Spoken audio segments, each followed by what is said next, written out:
வணக்கம் நண்பர்களே, பூமி தோஷமும் நீங்க வழிபாடு செய்யுங்கள். குடியிருக்கும் சொந்த வீட்டில் மகிழ்ச்சி இல்லை என்றால், நல்ல திசா புத்தி வந்த பின்னும் அதன் பலன்கள் கிடைக்கவில்லை என்றால் அது பூமி தோஷம்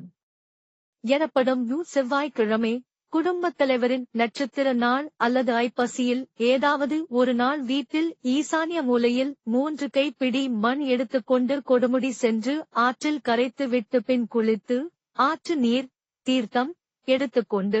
புத்தாடை அணிந்து அங்குள்ள விநாயகரையும் பிரம்மா விஷ்ணு சிவரையும் வணங்கி பின் குல தெய்வ கோவிலில் வழிபட்டு வீட்டிற்கு வந்து தீர்த்தத்தை வீட்டிலும் அலுவலகத்திலும் தெளிப்பதோடு குடும்ப உறுப்பினர்கள் அனைவரும் அவரவர் ஜென்ம நட்சத்திர நாளில் குளிர்ந்த நீரில்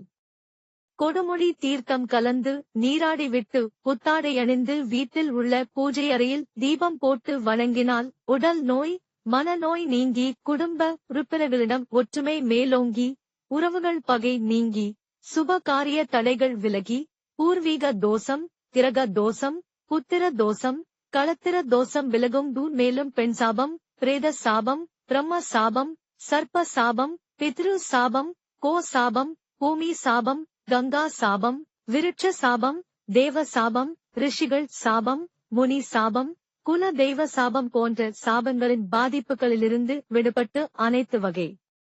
நல்ல காரியங்களும் விருத்தியாகி நிம்மதி கிடைக்கும்.